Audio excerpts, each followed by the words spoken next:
fallait aller bouffer du Bosch, il fallait aller bouffer l'allemand, parce que l'allemand, c'était le Bosch, c'était le Schleu, c'était pas bien. On est sous menace perpétuelle. Alors, la question, quelle menace? De qui s'agit-il? Voilà. Alors elle est présentée comme artiste peintre un peu schizophrène, un peu, c'est un euphémisme, et c'est elle qui peint des dames avec des grands couteaux en train de découper du nourrisson. Bienvenue dans cette nouvelle interview en studio du Média en 442. Aujourd'hui, j'ai le plaisir de recevoir Claude Janvier. Bonjour Claude. Eh bien bonjour, Kate, et merci de me recevoir une nouvelle fois. Eh ben, je suis très heureuse de vous recevoir une nouvelle fois. Absolument. Je rappelle rapidement que vous êtes écrivain, essayiste de plusieurs livres, dont L'État profond français que vous avez coécrit avec François Lagarde, et vous étiez venu l'année dernière justement ici avec moi.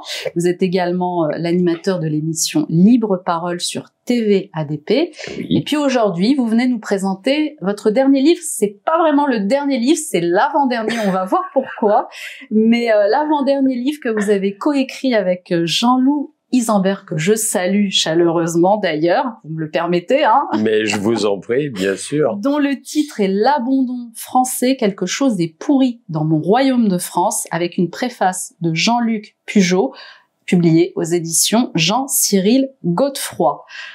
Alors ce titre, L'abandon français, est vraiment très évocateur. Ouais. C'est le triste constat de ce qu'est devenue la France, de ce qu'elle est aujourd'hui et de ce qu'elle risque d'advenir s'il n'y a pas une véritable prise de conscience de la part des Français.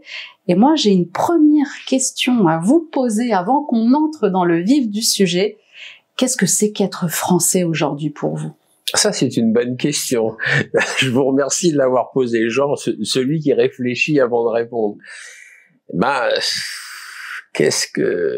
Je sais pas comment aborder cette réponse, en fait. Pour moi, être français, c'est quelqu'un qui resterait fidèle aux valeurs de la France, aux valeurs de ce pays qui, quand même, culturellement, et pas que culturellement d'ailleurs, mais beaucoup, a rayonné sur toute la surface du globe.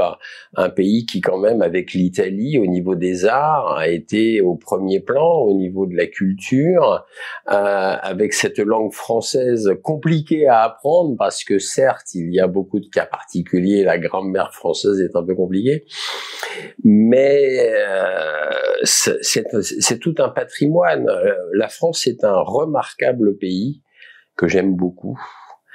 Malheureusement, je n'aime pas du tout ce qu'il est devenu. Donc voilà, donc être français, je pense aujourd'hui, c'est vraiment rester fidèle à certaines traditions familiales, religieuses, culturelles et sociales, et c'est défendre avant tout les valeurs de la France qui aujourd'hui sont piétinées et foulées aux pieds par les gouvernements successifs, avec pour l'instant le point d'orgue qui est le deuxième mandat de monsieur Emmanuel Macron. Alors, on va le voir effectivement dans ce livre, vous abordez plusieurs aspects. Vous abordez à la fois la culture, l'économie, plusieurs pans on va dire de la France qui ont été minés. On va revenir un peu parce qu'au tout départ vous revenez un peu sur l'histoire forcément, et il y a surtout une ombre au tableau qui plane comme ça, et ça on le voit. Il y a pas seulement, on n'est pas le seul à le dire, l'hégémonie américaine.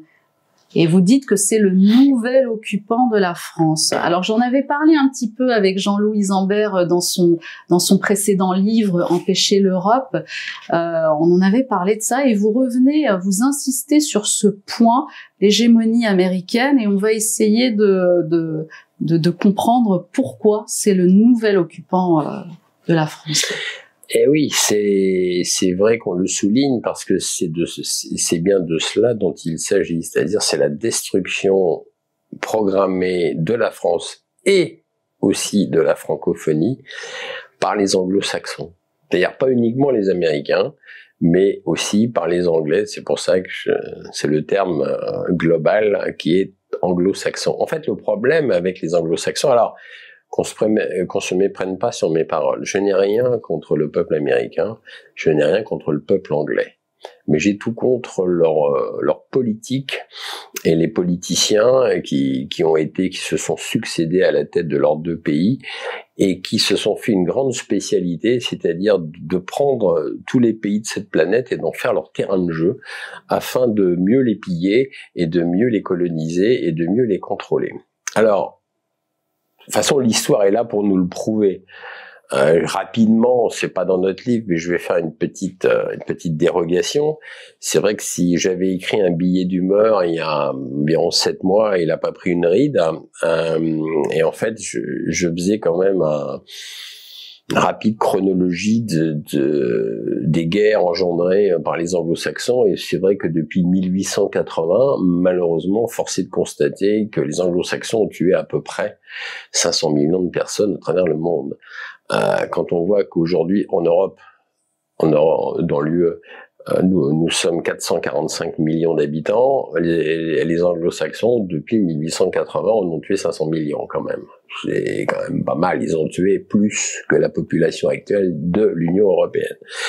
Alors rapidement, ça a commencé avec les 2 guerres de l'opium en Chine, voulues par les Anglais, parce que contrairement à la croyance populaire, les Chinois ne voulaient absolument pas de l'opium. C'est pas eux qui ont inventé le commerce de l'opium, c'est les Anglais qui ont voulu imposer l'opium donc en Chine, et les 2 guerres de l'opium ont quand même généré 120 millions de morts. Ensuite, il y a eu la colonisation de l'Inde. Vous savez, on nous en rabat les oreilles, la fameuse Compagnie des Indes, So British, les petits thés, sachets de thé, Twinings, machin. Oui, enfin, il y a eu 100 millions de morts quand même, la colonisation de l'Inde. Et après, je vais pas rentrer dans tous les détails, la guerre de Corée, le Vietnam, les Philippines, le Guatemala, et tout ce qui se passe au Proche-Orient aujourd'hui. Alors, on en arrive au chiffre impressionnant de 500 millions de victimes. Voilà, ça c'était ma petite digression. Et maintenant, on en revient au pillage systématique de l'Union européenne par, effectivement, les Américains. Et ça a commencé en 1917, quand ils ont mis le pied en Europe, non pas pour venir nous sauver, parce que beaucoup de gens disent « Ah oui, grâce aux Américains, nous avons gagné 14-18 ».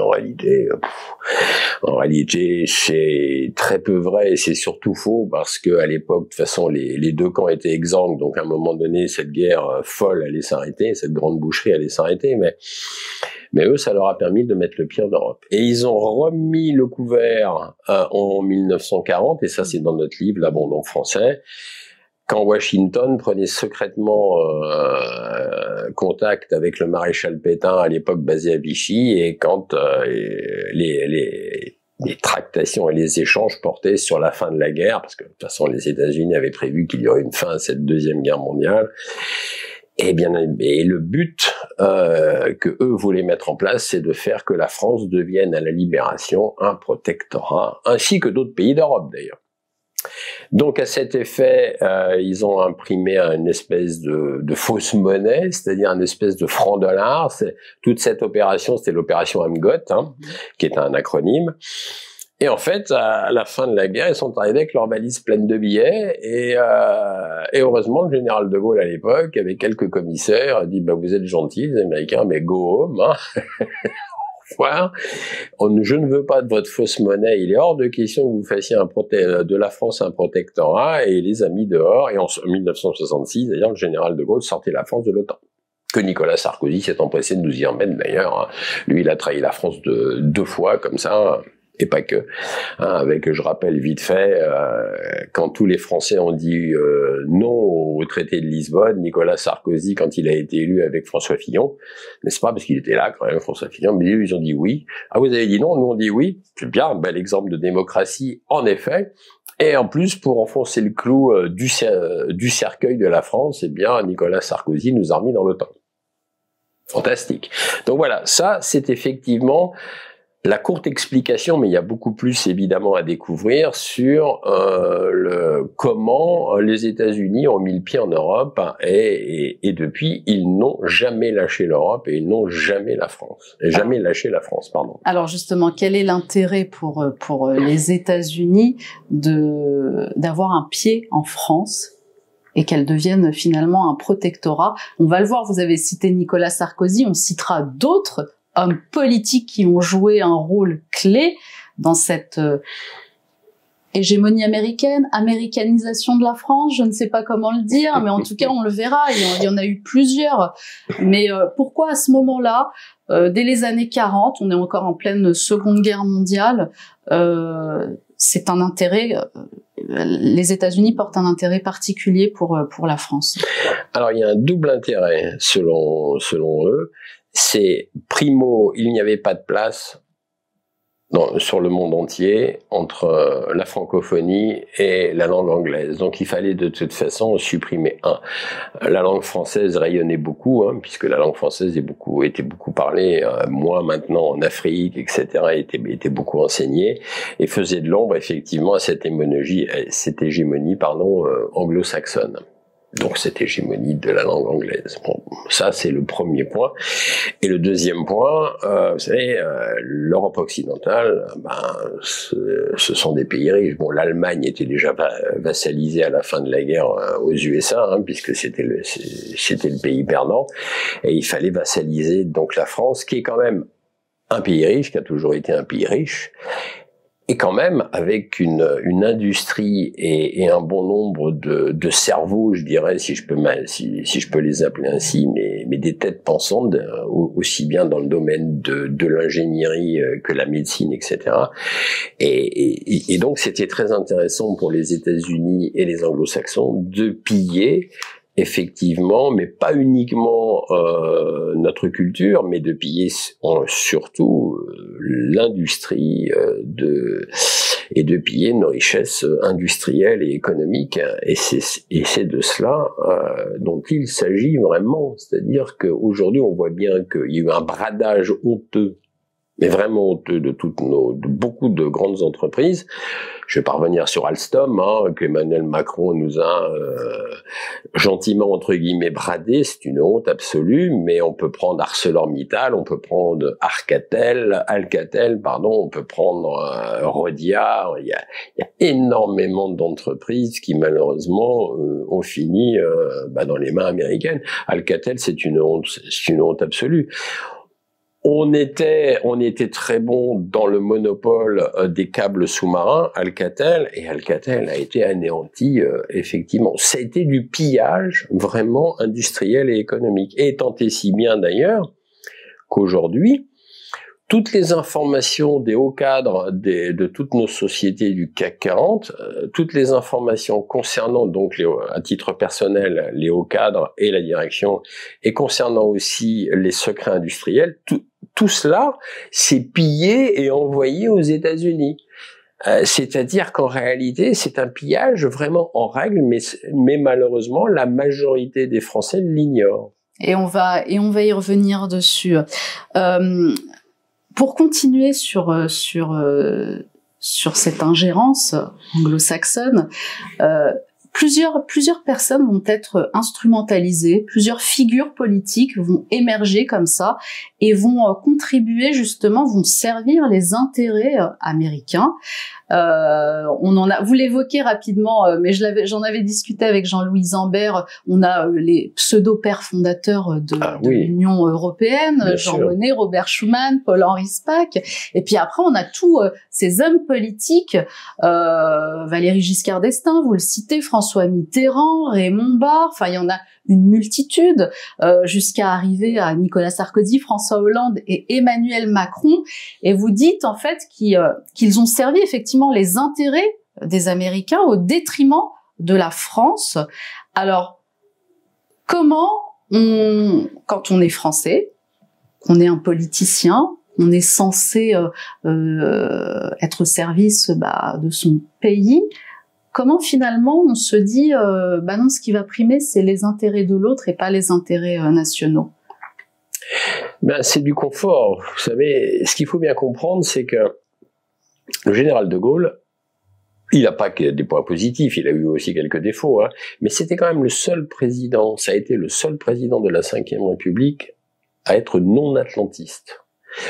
Tous les autres présidents, donc de Pompidou jusqu'à Emmanuel Macron, sont ou ont été des atlantistes, c'est-à-dire pro-politique américaine.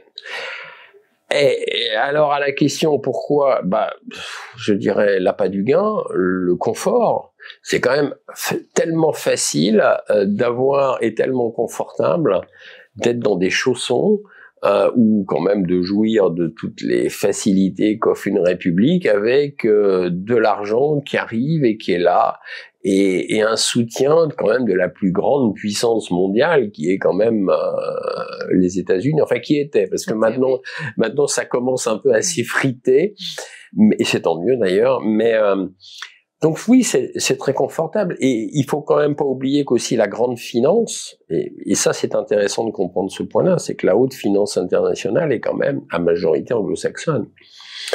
Vous savez, la banque Rothschild, etc., c'est quand même assez anglo-saxon, donc il y a une mainmise de la haute finance internationale, tout comme d'ailleurs aujourd'hui, BlackRock, par exemple, qui n'avait jamais mis vraiment les pieds en France avant Emmanuel Macron, depuis la première élection d'Emmanuel Macron, à son rond de serviette à Bercy.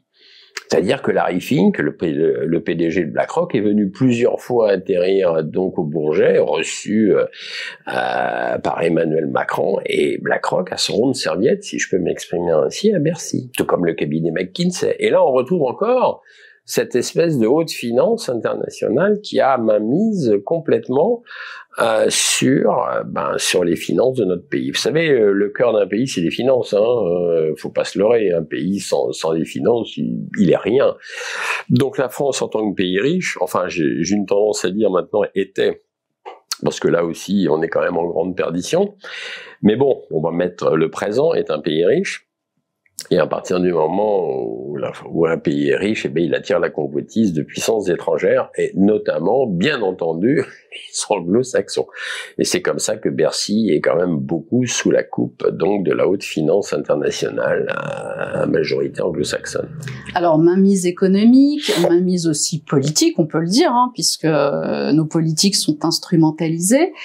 Ça passe aussi par, vous l'avez dit, alors le pillage, mais surtout l'espionnage. Oui. Parce qu'on se rend compte que les entreprises françaises, même nous, Français, citoyens, nous sommes tous finalement espionnés.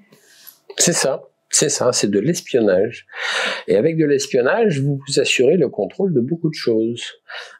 C'est ça aussi qu'il faut comprendre. C'est-à-dire que, et puis alors il suffit que dans vos informations personnelles, il y a quelques petits travers qui ont été enregistrés, et là, vous tenez en laisse une personne.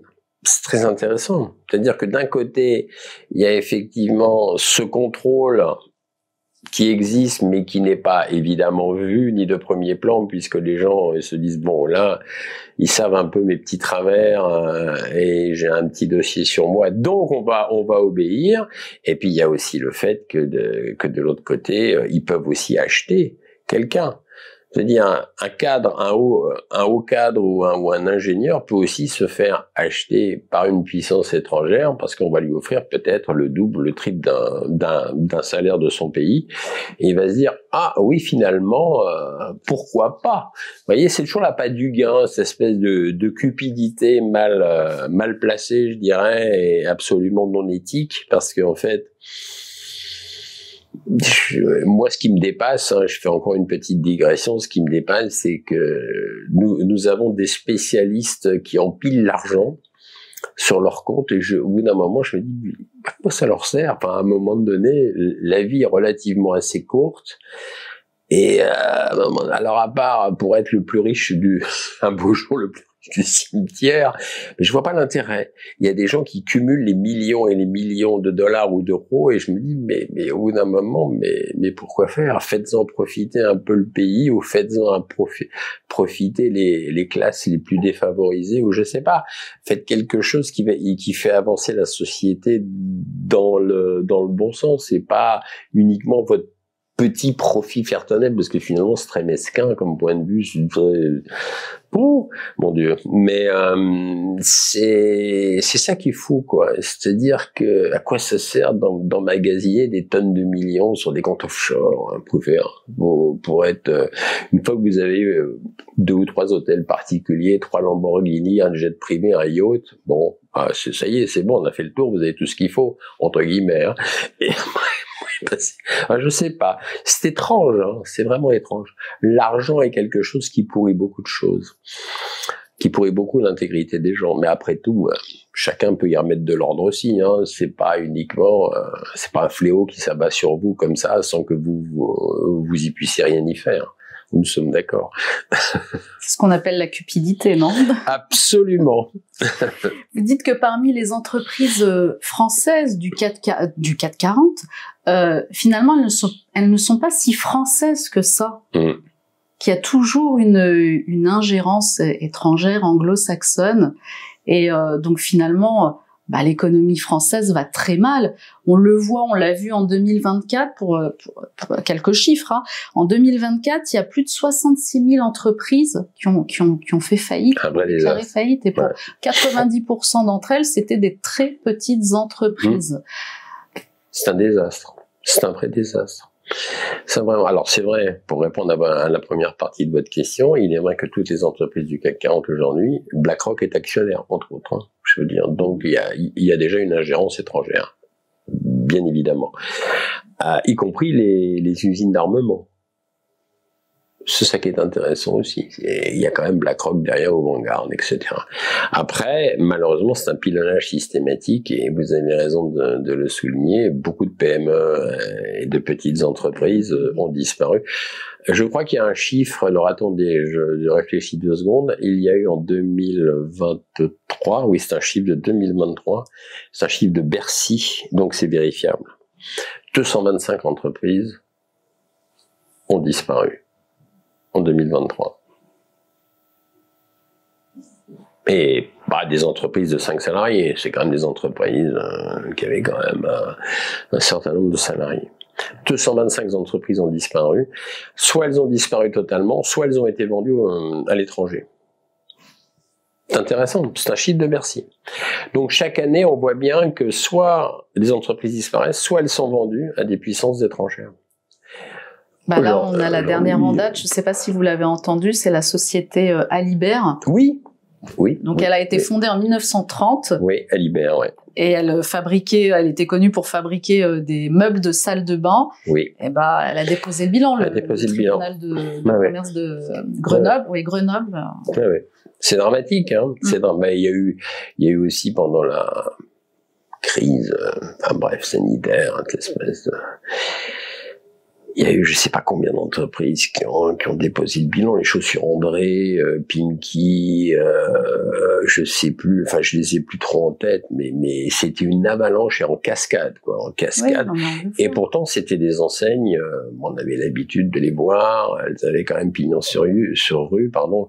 Je crois que même Minelli, les chaussures Minelli sont pas, je sais même plus si elles sont pas au bord du gouffre, enfin, il y a eu tout un tas comme ça de maisons connues, hein, qu'on a toujours connues, que moi j'ai toujours connu depuis que je suis tout gosse, les chaussures André ou même Minelli, j'ai toujours connu, et là, André est terminé, Minelli pas bien. Decathlon qui a fermé 20 magasins là en France, donc on sent aussi que là ils sont un peu sur la sellette, et en fait on voit bien que ça fait... Oui, vous avez raison de le dire, depuis la fameuse crise sanitaire, on voit bien que c'est la dégringolade. C'est ça. Et ça, c'est voulu. C'est vraiment voulu. Et en fait, aujourd'hui, malheureusement, quand on fait le calcul de qu'est-ce qui nous reste au niveau grosses entreprises, il n'en reste plus beaucoup. Hein. Il nous reste Dassault, bien sûr, mais bon, un pays ne vit pas que grâce à une énorme usine d'armement et d'aviation non plus. Hein. Faut pas rêver, quoi. Et à côté de ça, en plus, il y a un bradage systématique de beaucoup de choses. Hein. On l'a peut-être pas trop évoqué dans notre livre, mais un peu. Bradage de nos forêts, il y a plus d'ONF. J'ai jamais eu, moi qui habite maintenant avec mon épouse, on habite en campagne un peu, j'ai jamais vu des forêts aussi mal entretenues. Moi, je me rappelle quand j'étais tout gamin, aller se promener dans les forêts, c'était entretenu. Il y avait des gardiens de l'ONF, ils entretenaient. Aujourd'hui, vous regardez les forêts, c'est dans un état. Il y a des arbres couchés sur d'autres, c'est en suspension, c'est en travers de sentiers.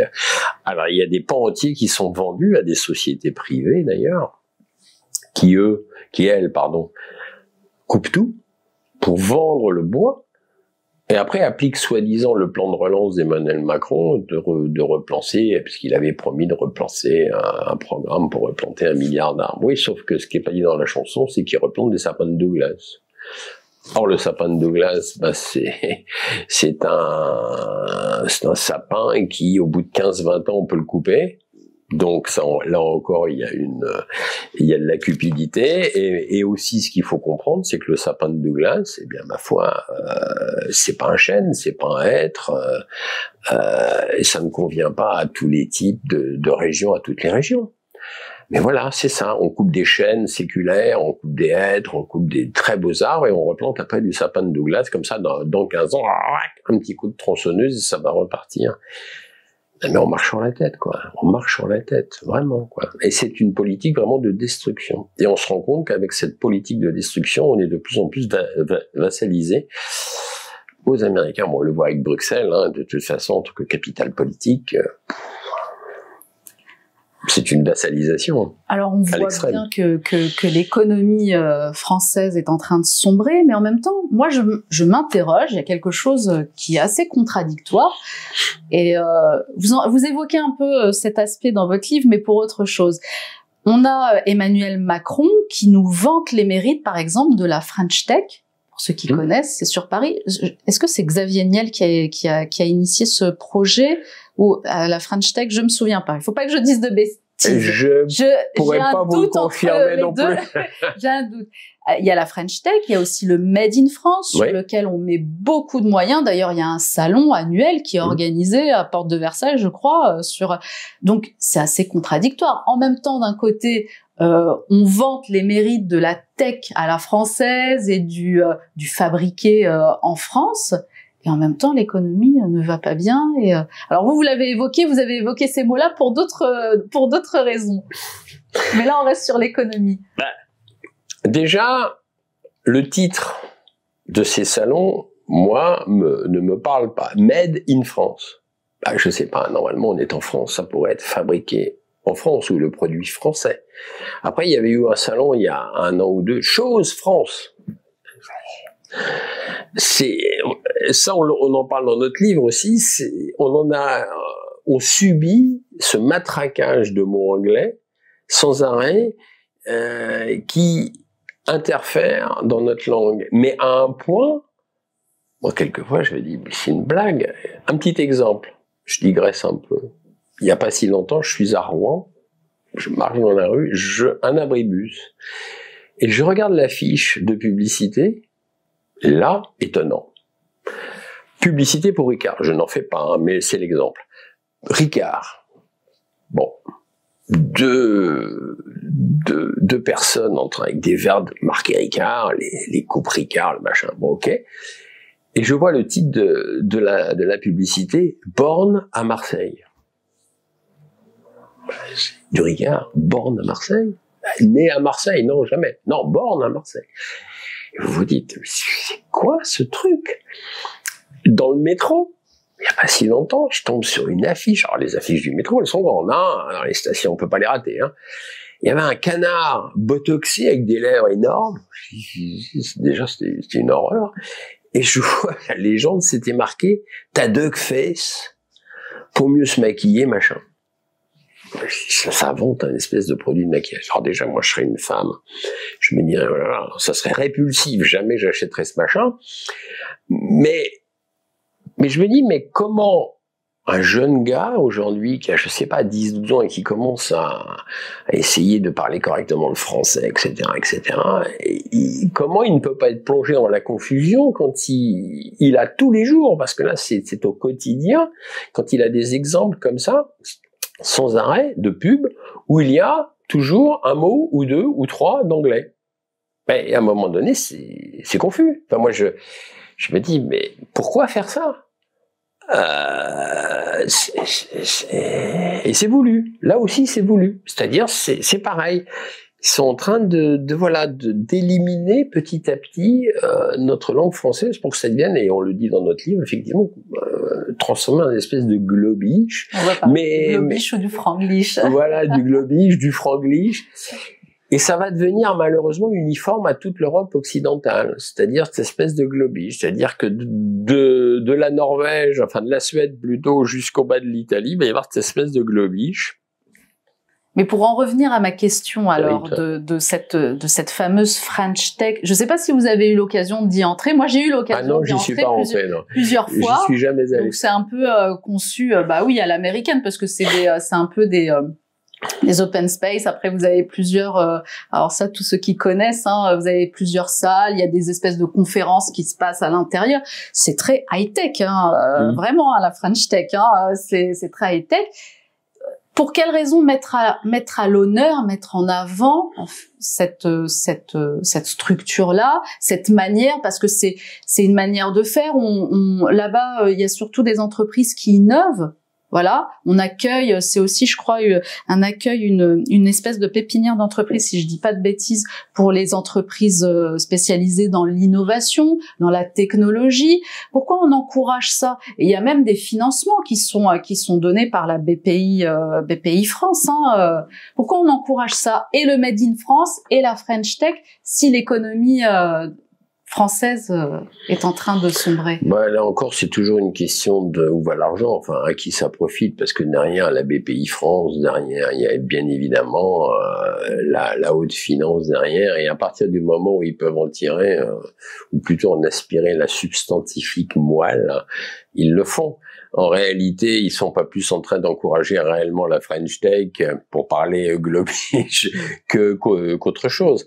En réalité, c'est toujours eux qui poussent, et je parle toujours de la haute finance internationale et européenne, c'est encore eux qui poussent toujours les mêmes pions pour effectivement pressurer le pays dans lequel ils œuvrent. Et le problème, il est vraiment là. Alors après, qu'il y ait des gens qui arrivent à saisir la balle au bon et des petits entrepreneurs, tant mieux pour eux. Après tout, je vais pas non plus tout enfoncer.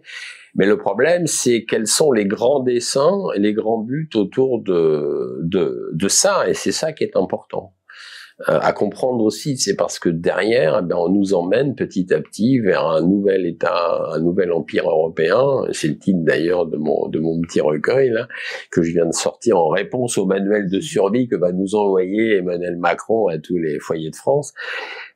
Mais voilà, le but du jeu, c'est on est amené petit à petit vers ce nouvel État fédéral européen, parce que c'est plus facile de contrôler un État fédéral en réalité, plutôt que tout un tas de petits pays morcelés qui n'ont rien en commun finalement les uns avec les autres, parce qu'en Europe c'est ça, c'est un tas de pays qui parlent pas la même langue, qui ont une culture différente, etc. Et à partir du moment où il y a un État fédéral dirigé par tout un tas de technocrates, et c'est le cas de Bruxelles qui règne en maître sur l'UE, c'est très facile à corrompre tout ça et à continuer à piller tranquillement tout cela et à fabriquer donc les milliards, parce que jusque moi ce que je trouve fascinant, c'est qu'aujourd'hui vous avez une Ursula von der Leyen qui tout d'un coup vous sort de son chapeau, enfin elle en a pas, mais disons que je sais pas, bon bref, elle vous sort 800 milliards d'euros pour effectivement réarmer les pays d'Europe, parce qu'on est sous menace perpétuelle. Alors la question, quelle menace, de qui s'agit-il? Voilà, et on n'a pas la réponse. Si, on nous dit, bien sûr, c'est le péril russe. Mais enfin, ça, vous savez, c'est de la mayonnaise. Hein. C'est de la mayonnaise qui est montée vraiment par les médias propagandistes. De toute façon, d'ailleurs, si je peux digresser un peu encore, si on regarde bien, les médias propagandistes ont une très lourde responsabilité dans tout ça, parce que ce sont eux les marchands de chaos, ce sont eux les marchands de haine, ce sont eux aussi qui continuent à propager cette espèce de bourrage de crâne, cette espèce de lobotomie sans arrêt des cerveaux humains. C'est-à-dire en 1914, on se souvient, hein, il fallait envoyer les gens au casse-pipe, donc tous les médias de l'époque, alors à l'époque il n'y avait pas Internet, mais c'était les médias papier, il fallait aller bouffer du Bosch, il fallait aller bouffer l'allemand, parce que l'allemand c'était le Bosch, c'était le Schleu, c'était pas bien. Ah mais ils sont tous partis, oui, c'est vrai. Mais c'était une grande boucherie, hein. Ils y ont laissé la peau, malheureusement pour beaucoup, et des deux côtés d'ailleurs. Ensuite, on nous a fait le coup, là vous étiez peut-être un peu jeune, Kate, dans les années 70, 80, on nous a fait on nous a fait le coup, vous étiez pas encore là, on nous a fait le coup du péril chinois à l'époque. Le péril jaune, c'était magnifique. Moi, je me souviens très bien. C'était sans arrêt sur les manchettes des journaux, c'était l'armée chinoise va conquérir l'Europe, et on avait des photos de montage avec l'armée chinoise avec leur col Mao arrivé à Paris devant la Tour Eiffel. On se dit non mais parce qu'à l'époque fallait se méfier des Chinois. Et d'ailleurs Jean-Yann nous avait sorti un film à l'époque qui était un peu une comédie sur les Chinois à Paris justement.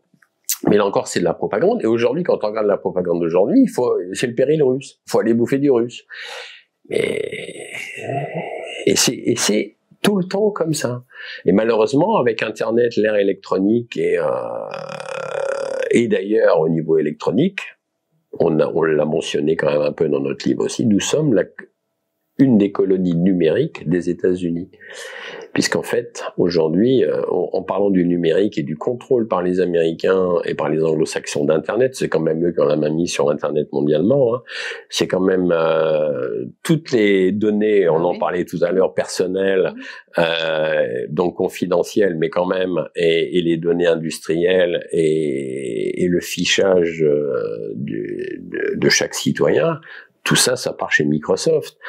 Et c'est pas que chez Microsoft d'ailleurs, et en fait, on voit bien que nous sommes aussi, en plus, une des colonies numériques des États-Unis. C'est-à-dire qu'aujourd'hui, le problème aujourd'hui, c'est que si demain les USA coupent Internet ou coupent, oui, c'est ça, vous démarrez plus votre voiture. C'est-à-dire même si vous avez une Renault, vous allez vous rendre compte que oui, mais tout le système électronique derrière, il est quand même géré par les États-Unis, ça passe par Internet. Donc demain, vous pouvez avoir une voiture, quick, plus rien.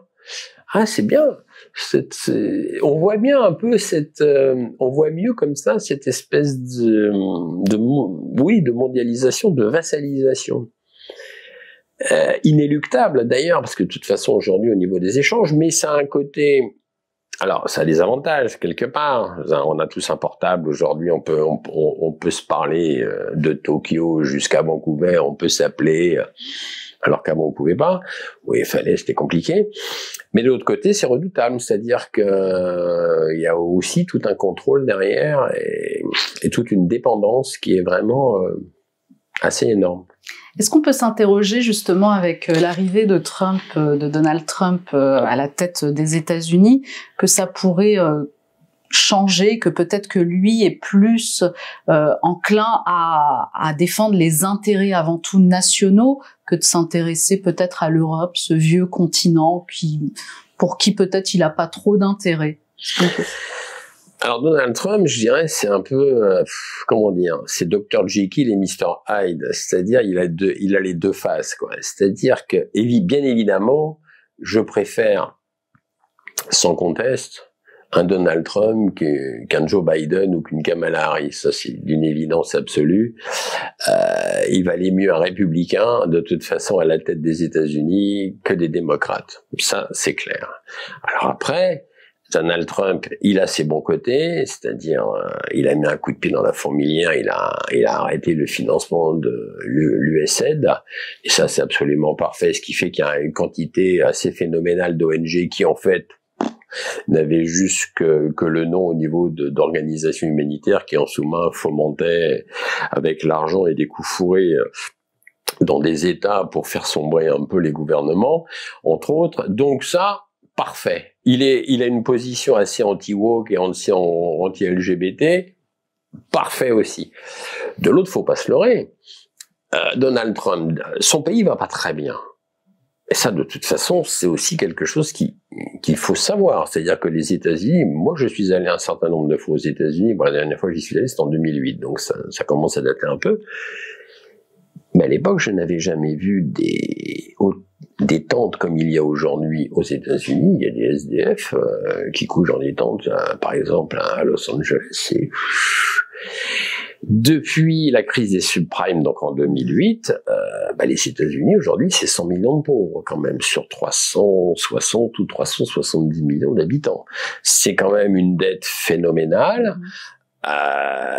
c'est pas une situation économique qui est quand même assez fantastique. Il y a eu pas mal d'inflation aussi chez eux. La nourriture est beaucoup plus chère qu'à une certaine époque, etc., etc. Donc, lui, Donald Trump, c'est American First. De toute façon, c'est un businessman, hein, Donald Trump, au départ, hein, c'est pas un politicien. Donc, de toute façon, lui, il faut rétablir un peu les rênes économiques et industrielles du pays. American First. Bon, jusque-là, pourquoi pas, je ne peux que me dire c'est logique. Après, ce qu'il faut comprendre, c'est que un mandat américain, d'un président américain, c'est ridiculement court. C'est-à-dire c'est 4 ans. Avec 2 ans, avec des élections à mi-mandat à 2 ans. Les fameuses... Donc, au bout de 2 ans, s'il a un peu désavoué, il aura moins déjà les coups des franches. Donc en fait, quand on regarde bien, c'est totalement frénétique. C'est-à-dire, c'est une constitution, c'est un des éléments de leur constitution que je trouve effectivement tout à fait nul. Alors après, ils l'ont peut-être fait exprès. Mais comment vous pouvez faire pour administrer correctement un pays et le redresser s'il va pas bien en 2 ans et en 4 ans maxi? Je vais vous dire, honnêtement, faut y aller. C'est certainement pour ça depuis qu'il a été élu, il a signé plus de 250 décrets-lois, il y va. Mais quand on regarde pourquoi il le fait, il sait qu'il a 4 ans. Et 2 ans, si au bout de 2 ans, il n'est pas désavoué. Ce qui est pas évident pour lui, hein. Après, il a un état profond à côté de lui, qui il fait pas ce qu'il veut avec cet état profond. Il faut quand même pas oublier que les États-Unis, mais après il y a toute l'oligarchie financière mondiale, hein. Il y a BlackRock, il y a Vanguard, d'ailleurs il a signé vous le savez peut-être pas, il y a une semaine maintenant, il a signé un contrat avec BlackRock pour que BlackRock mette en place maintenant une crypto-monnaie dollar, hein, c'est-à-dire une crypto-monnaie américaine. Donc on voit bien que d'un côté, il veut avancer, et de l'autre, il y a cet état profond. Alors après, pour répondre à votre question aussi, l'Europe, nous au milieu, mais qu'est-ce que vous voulez qu'il fasse? Lui, l'Europe, il va continuer à faire en sorte que l'Europe soit pillée. Il va pas demain interdire de piller l'Europe. Faut quand même rester sérieux sur l'histoire. Lui, il y a déjà tout le pillage industriel, commercial, etc. Ça va continuer. Je vois pas pourquoi ça s'arrêterait avec Donald Trump. Faut être quand même un peu logique. La seule chose qui m'importerait aujourd'hui, c'est que des accords de paix de cessez-le-feu déjà et de paix soient trouvés pour l'Ukraine, et que cette guerre insensée qui a quand même fait plus d'1 million de morts aujourd'hui quand même, hein, c'est pas juste quelque chose d'anodin, s'arrête, et que ce massacre aussi qui est en train de se passer dans la bande de Gaza s'arrête aussi. Alors s'il arrive à arrêter déjà la guerre en Ukraine avec Vladimir Poutine, qui lui semble être tout à fait d'accord pour arrêter, mais pas n'importe comment non plus, hein. Bon, on est bien d'accord, c'est pour ça que c'est long, c'est compliqué. Et puis un de mes vœux le plus cher aussi, c'est que ce massacre à Gaza s'arrête, parce que là, faut quand même calmer Benjamin Netanyahu, qui quand même est un extrémiste colonialiste, etc., etc. Donc c'est pas simple d'être président des États-Unis d'Amérique. En tout cas, les grands perdants, nous, c'est encore nous. C'est encore l'Europe. Et c'est toujours la France, puisque le but reste le même. On va continuer à piller la France. Et ce qui est malheureux, c'est que les gens ne comprennent pas ça. Enfin, il y a une majorité de Français qui ne comprennent toujours pas que c'est vital. C'est-à-dire qu'à un moment donné, aujourd'hui, on n'a pas 36 millions de solutions. Soit on continue à subir le joug de Bruxelles en tant que capitale politique, qui dépend complètement donc des anglo-saxons, soit on en sort. Il n'y a pas d'alternative, il y a pas 50 solutions, il y en a 2. Enfin, c'est même pas une solution. Il y a 2 façons. Ou on continue, et à ce moment-là, on va continuer dans le mur, et de plus en plus, et de toute façon, on s'en relèvera pas. Soit on sort effectivement de Bruxelles en tant que capitale politique et on reprend notre souveraineté. Alors là, c'est pas gagné non plus. Mais bon, c'est mon vœu le plus cher aussi.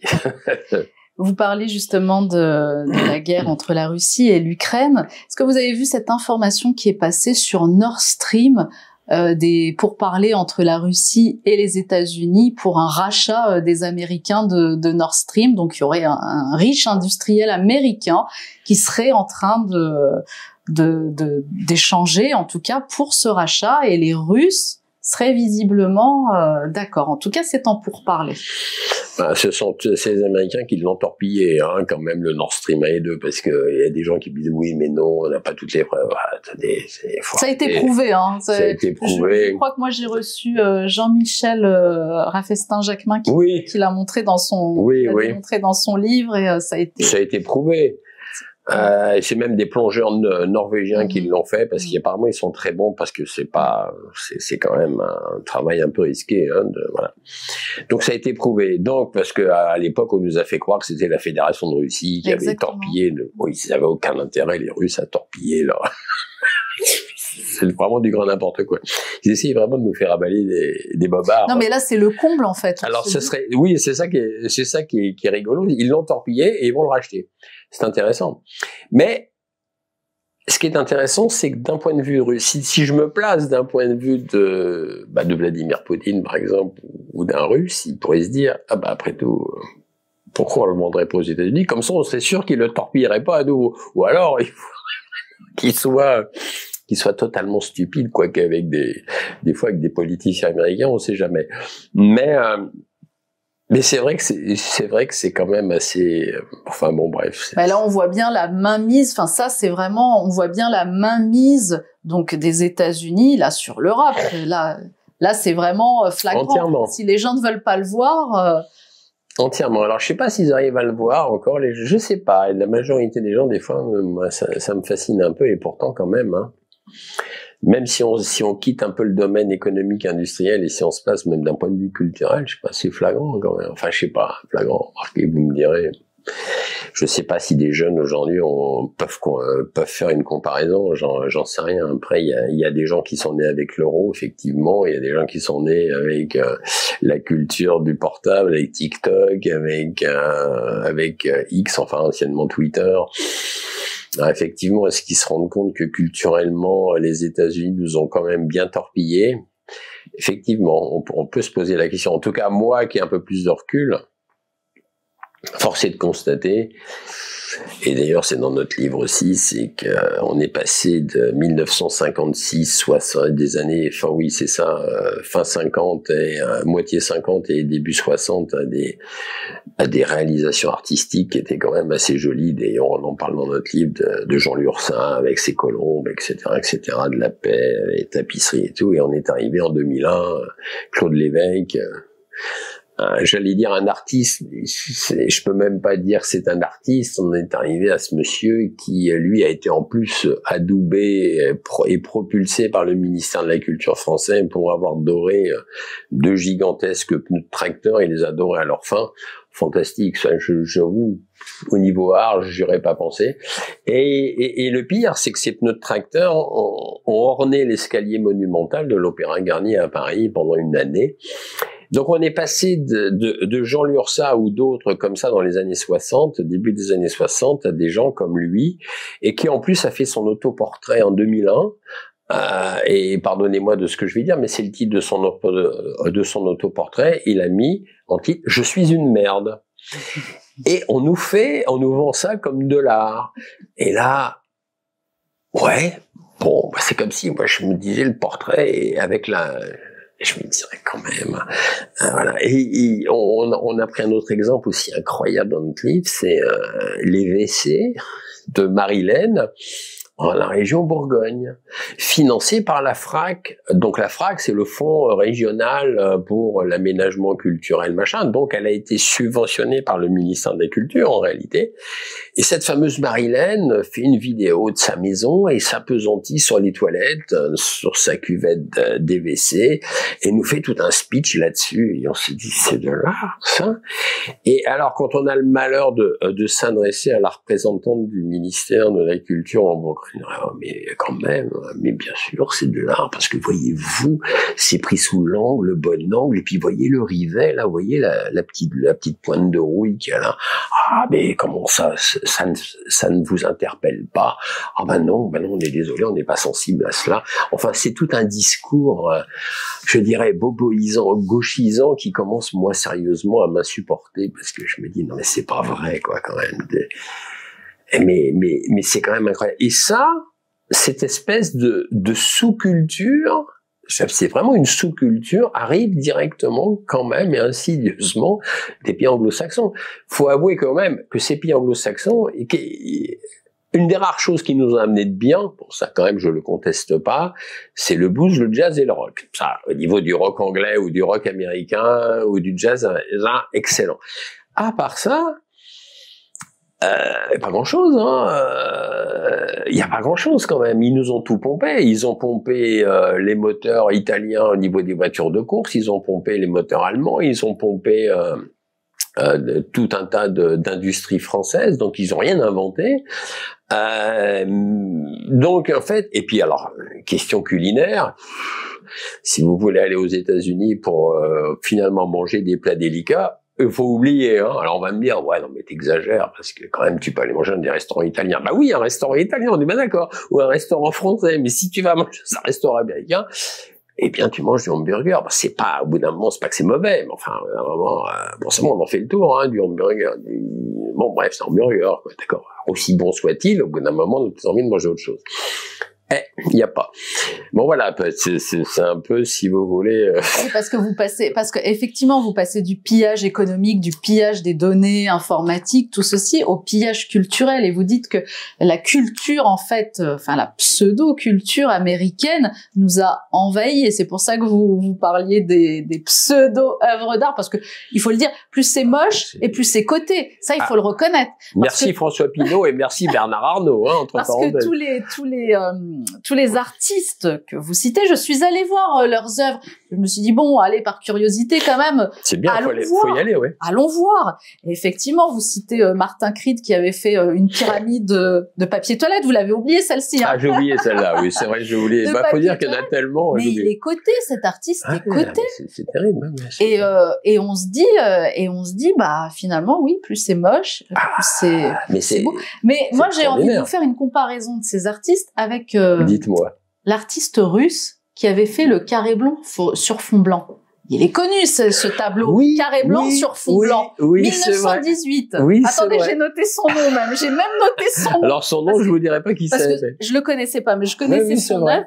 Malevich. Voilà, Malevich, oui, c'est vrai.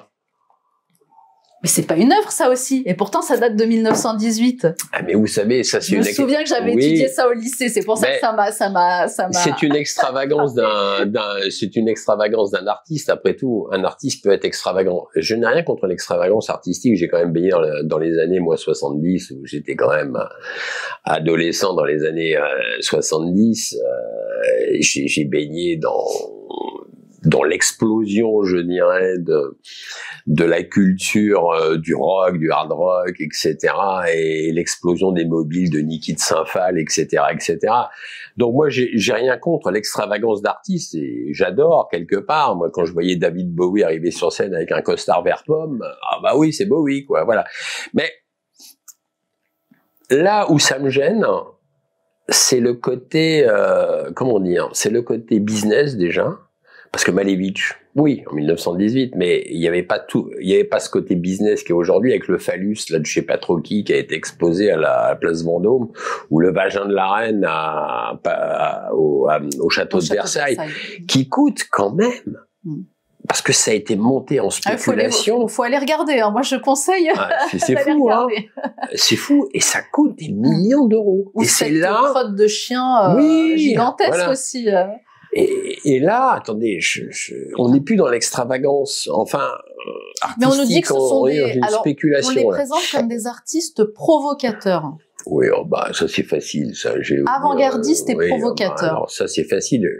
C'est plus de la provocation pour moi. C'est comment dire.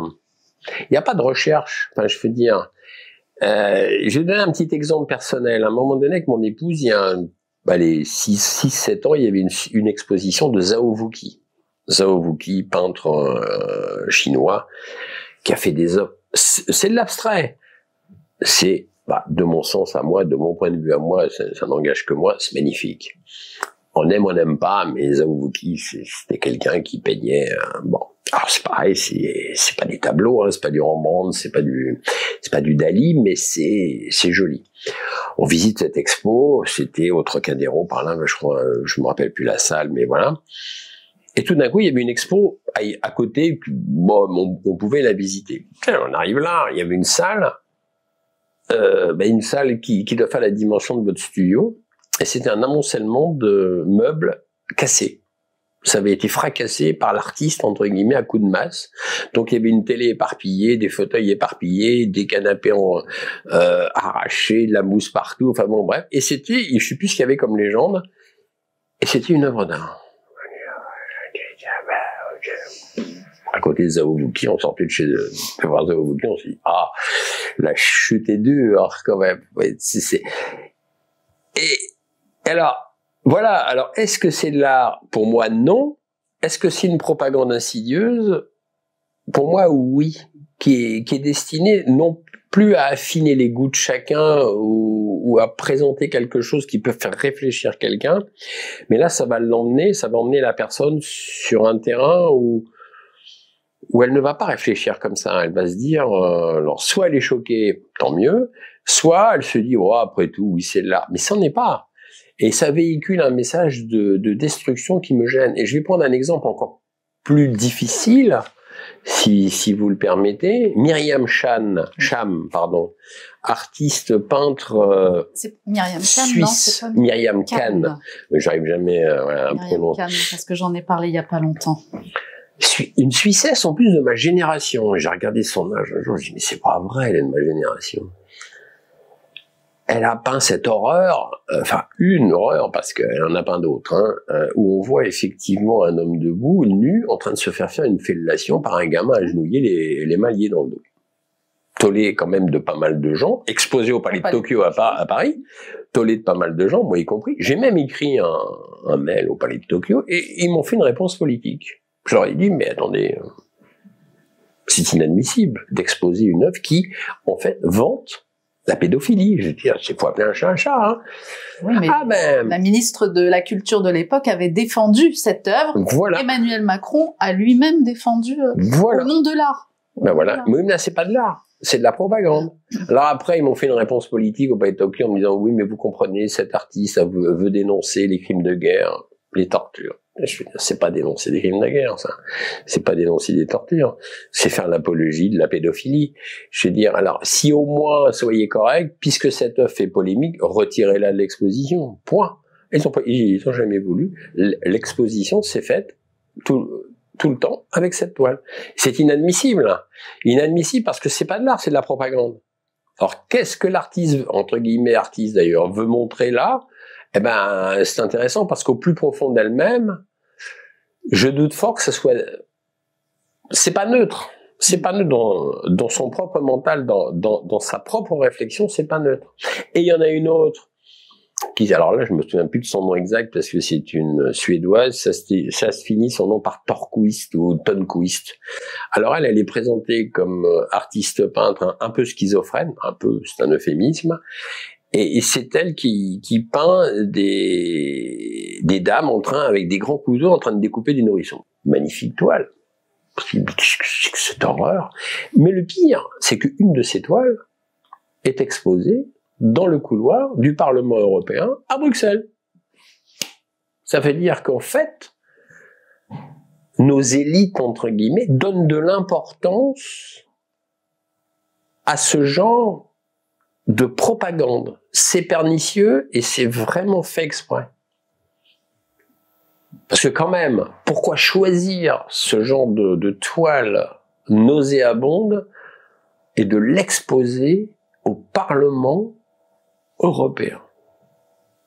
Il faut quand même le faire. C'est-à-dire que tous les matins, ceux qui vont travailler là-bas, ils ont dans leur champ de vision cette toile. Je l'ai vu, moi, sur Internet, cette toile. Elles existent vraiment, hein. On peut vérifier sur le net. j'ai regardé son CV à cette femme, elle est givrée, de toute façon elle est givrée, elle est réputée schizo, etc., etc. Mais pourquoi la prendre une de ses toiles et aller l'exposer au Parlement européen? Il y a bien quelque chose derrière, il y a bien une idéologie glauque et nauséabonde derrière. C'est ça qu'il faut comprendre. Et il est là le problème.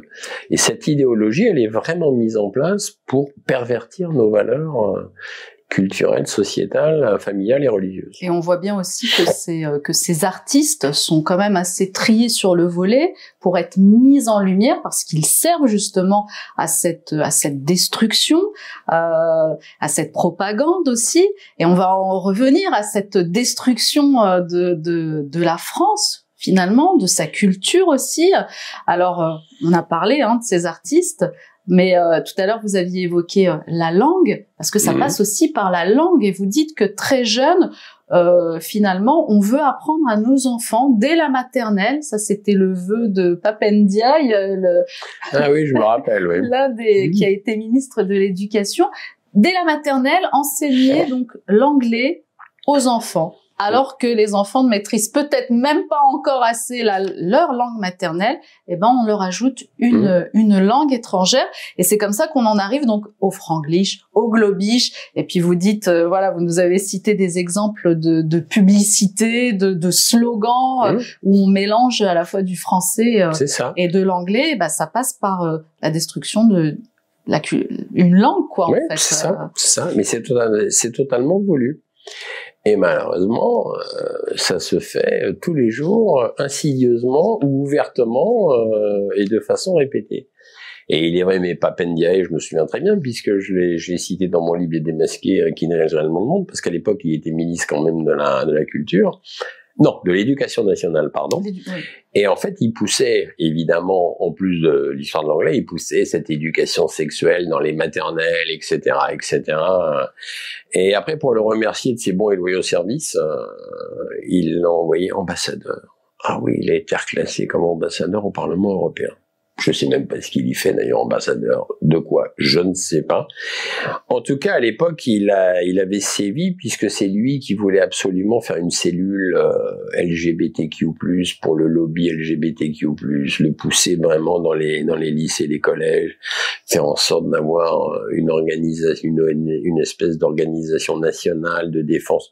Moi, j'ai rien contre les LGBTQ+, chacun fait ce qu'il veut à partir du moment où ça reste dans la sphère privée.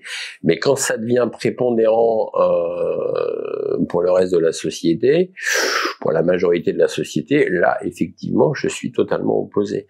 Et lui, il avait vraiment ouvert les portes, voilà. Alors après, bon, il a été reclassé, et depuis, on n'entend plus parler de lui, mais enfin, je me fais pas de soucis pour lui, son salaire doit être assez conséquent.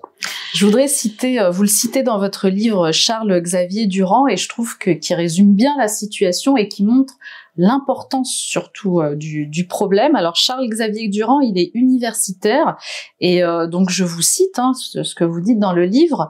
La langue conditionne notre survie et donc, à terme, notre indépendance économique et politique. Je crois qu'il a tout dit, c'est ça. C'est ça. Et là, on est en train de perdre effectivement notre identité économique, sociétale, culturelle, religieuse. C'est évident, on est en train de... Voilà. Et quand on regarde même le niveau de français... Des gens, moi, des fois, dans le métro, j'écoute un peu ma foi, j'attends que les stations défilent, et des fois, je suis épouvanté du niveau de français. Quand les gens discutent entre eux, je suis assez épouvanté. Je me dis, ça a quand même bien dégringolé. Je dis pas qu'on doit tous être... on peut pas être tous des Victor Hugo ou des gens qui ont aimé les belles lettres, mais quand même, je suis assez épouvanté aujourd'hui par le niveau de français de pas mal de gens. Il y a des gens dans la rue que je croise ou j'entends. J'ai plus été frappé par le bon français en Tunisie, parce que je suis allé en Tunisie, c'était l'année dernière. J'ai des Tunisiens qui parlent un français excellent. J'ai dit, là, chapeau. Alors je dis pas que tous ils parlent un français excellent, mais ceux, j'en ai rencontré pas mal qui parlaient vraiment un français excellent. Et à ma grande surprise, c'est-à-dire qu'il parlait bien mieux le français que certains Français. Donc je me dis, quand même, faudrait quand même peut-être que les Français se réveillent un peu quand même. Après, s'ils ont envie de lâcher 3 mots d'anglais, moi j'ai rien contre, mais arrêtez, faut arrêter cette espèce de pousser absolument de ce globish bizarre. Non, faut arrêter quoi. Tu vois, vous voyez, c'est comme un peu les politiciens aujourd'hui. Ouais. Je vais faire mon coming out, ça c'est la grande mode. Ça m'énerve. Alors déjà le mot est anglais, donc déjà faire mon coming out, bon ça va, vous voyez, c'est bon. En plus bon ça c'est encore un autre domaine. Ils veulent afficher absolument leur orientation sexuelle. Je sais pas pourquoi ils font ça. D'ailleurs, machin, on en a rien à foutre entre parenthèses de ce qui se passe en dessous de leur ceinture. Après tout, c'est leur vie privée. Et moi, ça leur regarde que. Mais alors ça avait le don de m'horripiler sur Twitter, enfin sur X. Je fais mon coming out, j'ai encore, mais c'est la mode. Et en plus, c'est terme anglais. Ah, mais c'est incroyable quand même, quoi. Un non-sens total. Eh ben, en parlant de mode, justement, oui. Vous en prenez aussi à la mode. Ah oui. À la mode des petits trous. Ça, c'est vrai. Ça m'a rappelé la chanson, hein. Oui, la chanson de Gainsbourg. De Gainsbourg, ouais. Le poinçonneur des lilas, ouais. Mais là, on s'en prend retrouve dans les jeans. Ouais. Ouais. Bah, il faut dire aussi que... Ça vous dit qu'il n'y a plus de mode à la française. Tout le chic français, les maisons de couture... disparaît. De toute façon, quand vous voyez la mode aujourd'hui, moi, je suis effaré. Hein. Je sais plus quel défilé de mode on a vu à un moment donné filmé, donc c'était sur YouTube. Sur les réseaux sociaux, on tombe sur tout. Hein. Oh là là, j'ai dit non, là là, on en est où là? Oh là là là là. Bon, enfin là, oui, effectivement, on a tout un chapitre sur les jeans à trous. Alors après, bon, il faut dire que bon, d'un point de vue beauté, on peut pas dire que ça soit effectivement très beau. Puis alors bon, enfin si c'est une petite trou, pourquoi pas. Mais alors après, c'est carrément les genoux à l'air. Et puis il y a trop plus c'est cher. Et on a même effectivement chiffré 2-3 jeans. Alors il y en a avec des grands couturiers américains qui ont... Il a sorti un jean avec des trous mais bardés de diamants, donc ça coûte, je sais plus combien, je me rappelle même plus le chiffre, on le cite dans notre livre. Et là, je me suis dit un petit trait d'humour là-dessus, c'est quand même le seul vêtement qui peut souffrir s'il y a une mythe qui fait un autre trou. Parce que de toute façon, il y a tellement de trous que même s'il y a un trou de mythe, d'une mythe supplémentaire, eh bien, ma foi, ça ne se verra pas. Ah, c'est au moins un avantage. Parce que sinon, si c'était des manteaux coûteux et tout ça, faut les protéger des mythes. Là, il n'y a pas besoin. Pas de protection de mythes. Non, mais c'est pareil, c'est une mode venue d'outre-Atlantique. Et vous savez, le problème des États-Unis, c'est vrai que j'y suis allé quand même quelques fois. C'est un pays curieux, c'est un pays étrange. Moi, c'est pas ma culture, hein. Bon, mais après, chacun ses goûts. Mais c'est un pays bizarre, quoi. C'est-à-dire, comment vous dire ça? C'est parce qu'il est très grand aussi. C'est très grand. Déjà, c'est énorme. Mais c'est un pays violent. On sent la violence qu'elle a. Après, quand on discute avec des Américains, je dirais, ils peuvent être assez bon enfant, c'est-à-dire, c'est même assez bon enfant, mais on sent, c'est un pays quand même qui s'est construit sur la violence. Et oui, quand même, hein, génocide des Indiens, bon bref, ça n'a pas été un long fleuve tranquille. Et en même temps, c'est un pays violent avec une musique violente, parce que le rap, qui est quand même une musique ultra violente, elle vient quand même des États-Unis, elle n'a pas été inventée ailleurs. Et on sent cette espèce de violence latente qui est là, quoi. Sur fond quand même de racisme qui a été quand même ultra violent, parce que quand même, le racisme aux États-Unis, moi, mon épouse y était allée en fin des années 70. Moi, j'étais pas avec elle à ce moment-là, elle était à New York, il y avait encore les bus, où il y avait encore les bus séparés en deux. D'un côté les blancs, de l'autre côté les noirs, et il y avait encore tout un tas de pancartes, interdit aux noirs, interdit aux noirs. Et oh, c'était à la fin des années 70 quand même. Hein. C'est quand même un pays violent quand même. Hein. Faut quand même pas l'oublier. C'est bizarre. Alors ils sont tous armés. Bon, à tort, à raison, je rentre pas dans le débat, mais enfin, c'est quand même un pays étrange. Et quand moi, je suis rentré dans des magasins, des grands magasins où ils vendent des meubles et tout ça, et c'est des goûts criards, c'est-à-dire, c'est bizarre.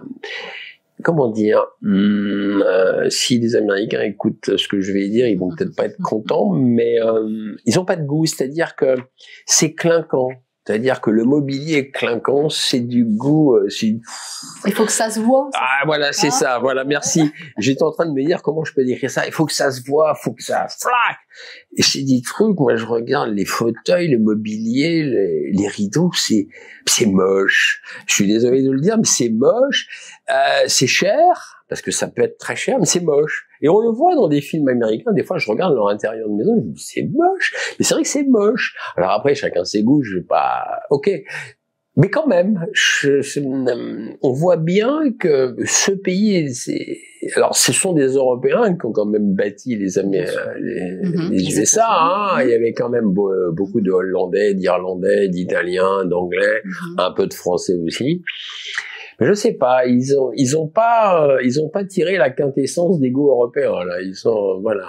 Mais c'est cette violence que l'on sent un peu là-bas qui est un peu étrange, quoi. Surtout dans les grandes villes, bien sûr. Quand on se promène un peu dans des coins moins peuplés, bon, enfin, c'est moins. Mais voilà, c'est un pays étrange, quoi. Et c'est vrai que c'est un pays très grand et très peuplé. C'est clair, 370 millions d'habitants quand même, hein. C'est beaucoup. Ouais. Est-ce que c'est cette étrangeté qui est arrivée donc de l'autre côté de l'Atlantique, ici en France, cette violence aussi qui a été importée? Ah oui. Bah le rap, cette musique ultra violente a été importée, ça c'est clair. Mais pas que. Il y a aussi toute cette bouffe chimique et on le traite dans notre livre aussi toute cette. On l'a appelée la chimbouffe. C'est violent, quoi. C'est vraiment violent parce que ce qu'il faut comprendre, bon, mais ça, je vais pas tout rentrer dans trop le détail, mais parce qu'on n'a pas le temps là, mais c'est toute la nourriture aujourd'hui est quand même sous contrôle de 3 ou 4 grands groupes agroalimentaires. Et aux USA, effectivement, ils ont récupéré aussi entre autres toute cette mode végane. Et là, on tombe on arrive dans l'impossible, quoi. C'est-à-dire, l'impossible, d'ailleurs, c'est le slogan d'une boîte qui s'appelle Beyond Meat, si ma mémoire est bonne, qui est citée dans notre livre. Ils ont sorti l'impossible burger, c'est-à-dire le côté pile. On s'est dit, pile, c'est quoi? Et on a regardé ça avec Jean-Loup, on s'est dit, ah oui, il y a 74% d'eau en moins. Ah! On s'est dit, qu'est-ce qu'on mange avec un truc où il y a 74% d'eau en moins? Je sais pas. Alors, du coup, on a eu l'idée, on a mis, alors, à quand le côté face, avec 99% d'eau en moins? Comme ça sera juste une pilule, clouc. Et là, vous allez manger pour la journée. Ben, c'est quand même beaucoup moins convivial, hein. Le coup de la pilule, c'est pas ça. Alors après, il y a toute une, bon, ça, c'était le côté un peu sketch, je dirais, un peu comédie, mais après, il y a plus grave, c'est-à-dire qu'ils ont récupéré vraiment cette mode végane, et là, ils se sont creusé la tête, les grands groupes agroalimentaires là-bas, pour produire des steaks pour les véganes, mais qui saignent, parce qu'ils se sont dit, le vegan, lui, il mange plus de steak qui saigne, puisque c'est pas de la viande, donc il faut lui fabriquer un steak végétal avec des tas de machins, mais qui saigne, comme ça lui donnera l'impression au vegan qu'il est en train de manger de la viande. Enfin, je veux dire, c'est tordu déjà. Hein. Et quand on regarde la composition du steak vegan, ah ben alors là quand même, il y a de la maltodextrine, il y a de l'isolat de pois, il y a tout un tas de machins qui ne nourrissent pas. Il y a même des espèces de produits dedans qui sont assez toxiques. Et en réalité, finalement, quand on est vegan et quand on achète ce genre de steak, on a une tendance aussi à s'empoisonner. Alors, je sais pas si les végans ont bien réfléchi à ce problème, mais à mon avis, il ferait bien d'y regarder à 2 fois. Parce que dans tous ces steaks qu'on nous vend un peu partout, et j'en vois dans nos supermarchés maintenant, il ferait bien de regarder la composition, parce que c'est loin d'être neutre. En tout cas, on est de plus en plus envahi par cette chimbouffe, sans même parler uniquement de cette spécialisation dans le vegan.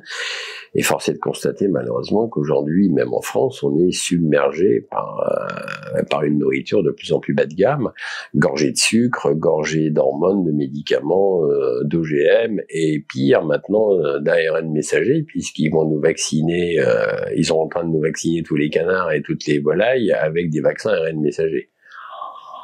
Alors, ce qui fait que le petit confit de canard qu'on a envie de manger en France avec un petit peu d'haricots, le canard, il va être au vaccin, il va être à l'ARN messager. Alors, on m'a dit, maintenant à vérifier, je l'ai pas vérifié, que ça ne concernerait que les élevages de plus de 250 bestioles, quoi. Donc, alors, affaire à suivre, je l'ai pas contrôlé, ce qui veut dire, de toute façon, on en arrive au point où, effectivement, il vaut mieux privilégier les petits éleveurs, encore une fois, et les circuits courts que d'aller acheter, effectivement, sa viande en grande surface, parce que là, on est sûr que ce sont des cheptels à plus de 250 animaux. Donc voilà, et ça, cette chimbouffe, tout ça, ça a des conséquences assez désastreuses, parce qu'aux États-Unis, ils ont une obésité galopante, ils sont de plus en plus obèses, les Américains, et c'est des conséquences de cette chimbouffe, mais qui soigne l'obésité, et entre parenthèses le diabète et tous les problèmes articulaires que ça engendre, parce que dès qu'on commence à être obèse dans les problèmes d'articulation au genou, on commence à avoir des problèmes de diabète, etc., etc., etc. Ce sont les laboratoires pharmaceutiques, je fais pas un dessin, et qui est actionnaire des laboratoires pharmaceutiques, d'ailleurs, entre parenthèses, et des grands groupes agroalimentaires, on en arrive toujours à la haute finance internationale. Donc c'est pas perdu pour tout le monde. Mais on voit bien que toute cette invasion américaine, malheureusement, est omniprésente. Moi, j'ai jamais compris en France pourquoi autant d'amour, entre guillemets, pour McDo, KFC. Moi, j'en reste sans voix. Vous savez combien il y en a des McDo en France? J'ai pas été regarder, mais j'imagine beaucoup trop. 1600. 1600 McDonald's en France. McDonald's en France est quasiment un des premiers propriétaires immobiliers en France, parce qu'ils ont acheté, en général, là où ils sont implantés, c'est à eux, ils ont acheté le terrain, ils ont fait construire le McDo, donc ils sont propriétaires immobiliers au niveau foncier, ils ont un énorme patrimoine en France, et moi ils ne payent pas d'impôts. En plus, et moi je reste stupéfait de la fréquentation du McDo en France, et ça date pas d'hier, c'était déjà... Je l'avais constaté il y a un peu plus d'une vingtaine d'années. On pourrait se poser la même question pour le Coca-Cola aussi. Aussi. Mais alors là, Coca-Cola, c'est même mondial. C'est même mondial. Moi, je pense que McDo, c'est pareil. C'est mondial. Ah oui, c'est mondial aussi. Oui, c'est mondial aussi. Mais alors en France, j'ai encore moins compris, parce que je me dis, on est quand même un pays où quand même la cuisine française était réputée dans le monde entier pour être la première cuisine du monde. Et autant d'engouement pour du McDo. Les gens n'ont plus le temps de cuisiner. Pas compris. Ouais. Voilà, c'est un des gros problèmes. Oui, mais alors pourquoi le dimanche, ils emmènent aussi la petite famille chez McDo? Parce que le dimanche, ils auraient le temps de cuisiner. Bien sûr, bien sûr. On est d'accord. En semaine, qu'ils aient pas le temps, je peux comprendre si tous les deux dans le couple, on en parle avec Gilles Lartigot dans nos capsules. Ah ben, voilà. On en parle beaucoup et Gilles Lartigot donne beaucoup de recettes simples à faire à la maison. C'est vrai qu'on essaie de revenir aux fondamentaux. Mais il a raison. Mais ça, c'est un vrai problème que vous soulevez. Pourquoi le dimanche? Pourquoi le dimanche? Oui. Et je l'ai constaté. Moi aussi.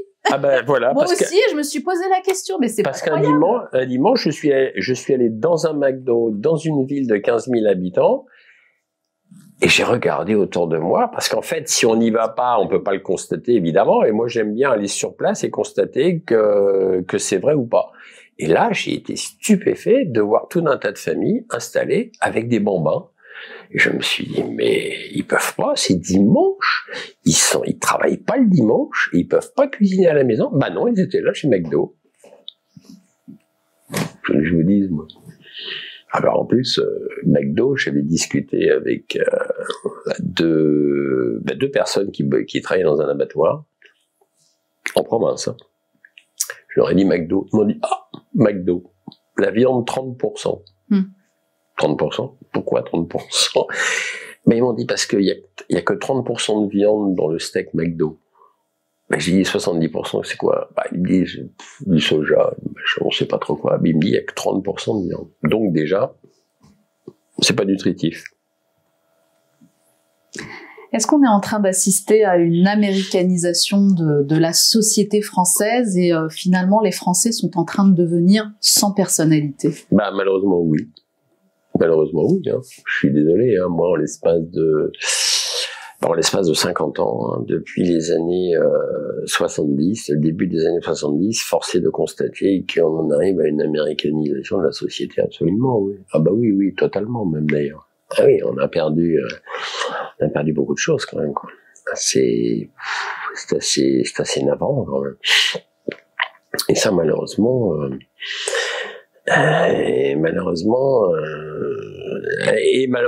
d'ailleurs, c'est engendré par, c'est vrai, les politiques, mais pas que. C'est engendré par les grands dirigeants, évidemment, de toutes nos sociétés, nos grosses sociétés, mais c'est aussi possible grâce à une majorité ou à cause d'une majorité de gens qui ont plébiscité cela.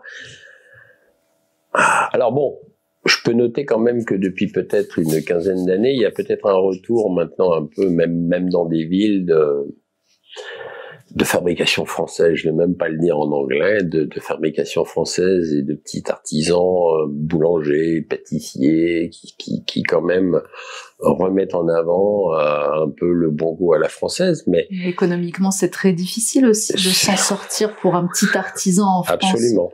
Rien n'est fait, les conditions ne sont pas réunies pour pouvoir dégager un salaire, pour pouvoir en vivre correctement. Rien n'est fait. Rien n'est fait dans ce sens-là. Comme les agriculteurs. Oh bah les agriculteurs, voilà. De toute façon, c'est encore pire. Mais c'est pareil aussi, si on part un peu dans l'agriculture, c'est malheureusement, ils se rendent pas compte, les agriculteurs. Ils se rendent pas compte, là. Pour l'instant, ils sont noyés entre les subventions et les remboursements de crédit parce que quand on voit un tracteur sur les routes, moi, habitant en province, j'en vois plus qu'à Paris, évidemment, mais que les Parisiens, je veux dire, mais quand on voit les monstruosités de tracteurs et les remorques qu'ils ont, il faut savoir qu'un tracteur comme ça, quand c'est des monstres comme ça coûte aussi cher qu'une Ferrari, hein. Parce que beaucoup de gens disent, une Ferrari, ça coûte très cher. Oui, ben, le tracteur qu'on a croisé sur la route, là, il vaut le même prix. Ah bon? Eh ben oui, c'est des tracteurs avec GPS, avec trucs, machin, avec tout électronique, c'est des monstres, ça vaut aussi cher qu'une Ferrari. Seulement ça, c'est acheté à crédit. Et ce que les agriculteurs se rendent pas compte, c'est que ils ont les moyens techniques de pousser sur le Parlement européen en disant stop, mais ils le font pas. Alors là, on est en droit de se poser la question. Parce que jusqu'à présent, quand même, il y a le CETA, enfin, on rappelle brièvement, les accords donc canadiens, européens, donc tout ce qui arrive du Canada à plein pot. Il y a le JETA, qui avait déjà été signé, c'est le Japon-Europe. Il y a tous les accords avec la Nouvelle-Zélande, et là on a toute l'arrivée des moutons néo-zélandais. Depuis le février 2022, l'Ukraine a le lancement par de l'opération spéciale de Vladimir Poutine. Le poulet ukrainien par le milliardaire, je ne sais plus comment il s'appelle, qui est basé à Chypre, lui tranquille, lui vit à Chypre. Son espèce de poulet pourri là, qui vous prenez l'os, il y a toute la viande qui dégringole comme ça, vous dites c'est quoi ce machin. Bref, passe la frontière ukrainienne et déferle dans toute l'Europe sans contrôle sanitaire. Alors ça c'est extraordinaire, il n'y a pas de contrôle sanitaire sur le poulet ukrainien, il n'y a pas de quota, il n'y a pas de droit de douane. Alors bonjour pour les éleveurs français, polonais, bref, allemands, etc., etc. Alors que l'Ukraine ne fait pas partie de l'Union européenne. En plus. Et pour finir, Madame Ursula von der Leyen vient d'autoriser le Mercosur. Alors Emmanuel Macron a dit non, nous on le signe pas encore. Bon, enfin attendez, faut pas nous jouer du violon. Tôt ou tard, la France va le signer parce que bien évidemment. Et les agriculteurs ne réagissent pas. Voilà, moi, c'est eux qui voient, hein, mais à mon avis, s'ils réagissent pas, ça va vraiment pas s'arranger pour eux. Ça, c'est d'une évidence absolue. Il faudra peut-être quand même qu'ils arrivent aussi à se rendre compte que plus ça va aller, moins ça va être facile. C'est d'une évidence absolue. C'est pour ça que tout à l'heure je disais, l'Europe, on n'a pas trop le choix. Qu'on continue à coopérer avec nos voisins, oui. mais qu'on ne soit plus sous le joug de Bruxelles devient effectivement une nécessité vitale, absolue.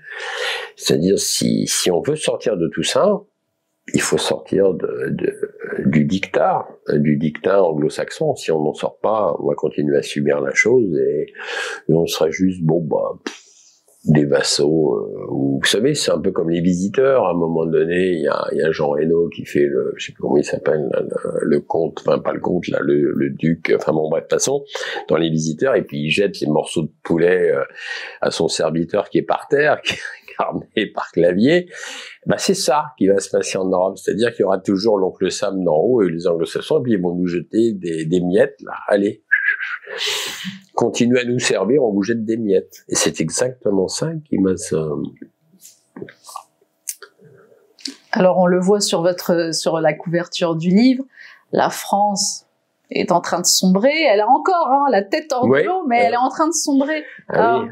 À l'image du paquebot France, c'est-à-dire qui a été malheureusement démantelé dans un obscur port à l'autre bout de la planète, vendu, démantelé, découpé et puis coulé. Voilà. Bon, de toute façon, le reste, basta, quoi. Et ça, c'est dramatique, quoi. Et c'est effectivement ce qui est en train de se passer. Ouais.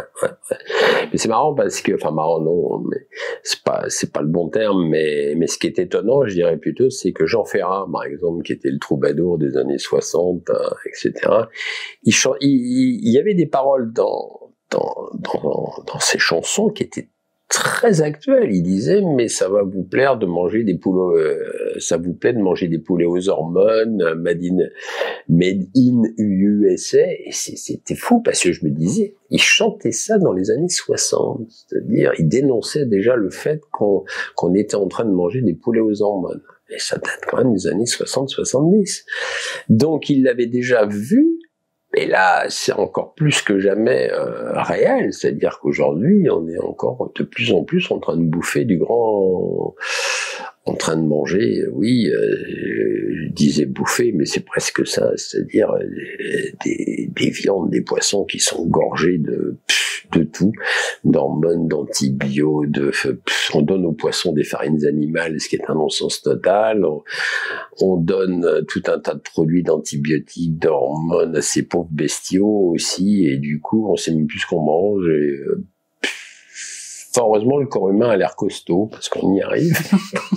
Je sais pas jusqu'à quand. Est-ce que vous vous sentez encore français, Claude?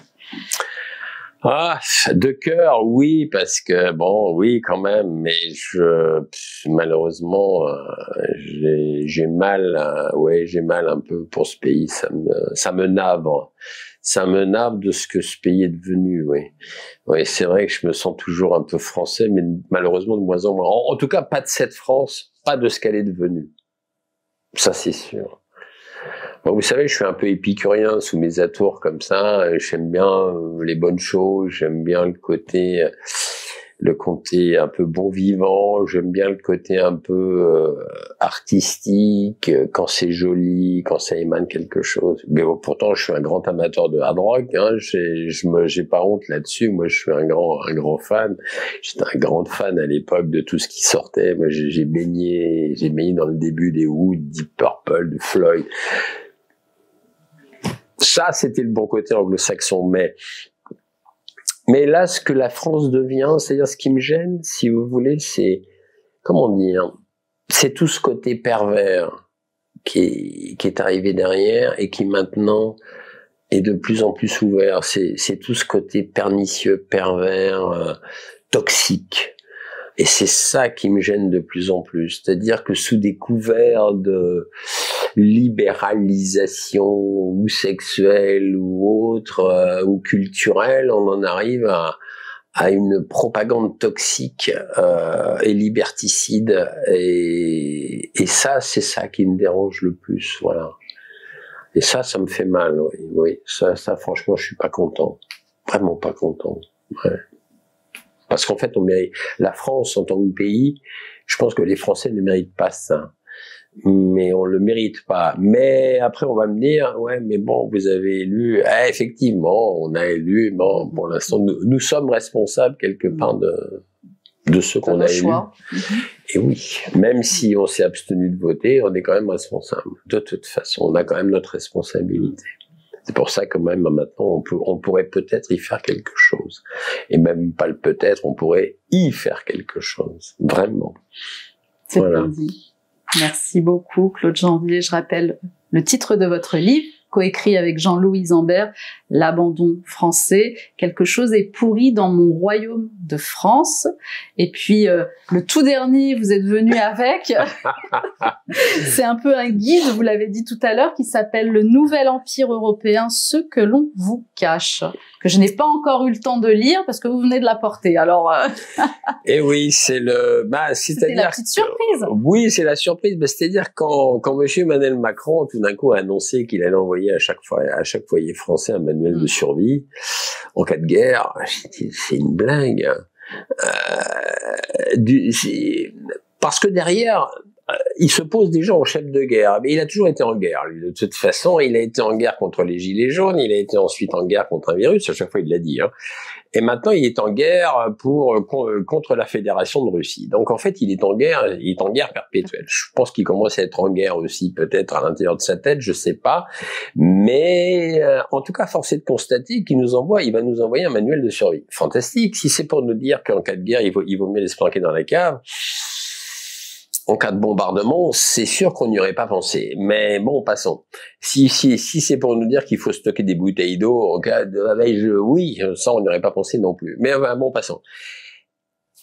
Mais c'est pas la bonne chose à faire. Enfin, je veux dire, bon, il y a des gens qui vont me dire oui, mais ça va être bien. Peu importe. En tout cas, ça va nous coûter quand même extrêmement cher, parce que je n'ai pas réussi à savoir le chiffre, mais enfin, entre la conception du manuel, l'imprimerie et les frais d'envoi, a coûté entre 10 et 20 millions d'euros. C'est pas quand on sait que généralement les entreprises qui ont les marchés, on sait très bien comment ça tourne. On peut le dire. On peut le dire. Donc on voit bien que là, tout d'un coup, je me suis dit, mais c'est pas vrai. Donc alors, je me suis dit, il faut que je fasse quelque chose. Et donc, je me suis mis à mon ordinateur et j'ai demandé à mon ami François Lagarde de m'écrire une préface, qu'il a gentiment fait. Et j'ai demandé à un autre ami aussi, Philippe Brocker, qui est un écrivain, qui m'a fait la postface. Et au milieu, j'ai fait ce petit fascicule qui fait 40 pages, c'est pas énorme, mais où je retrace un peu la genèse un peu de cette Europe, c'est-à-dire 85 ans donc d'Europe atlantiste, parce que en fait ça a démarré en 1940, donc 85 ans.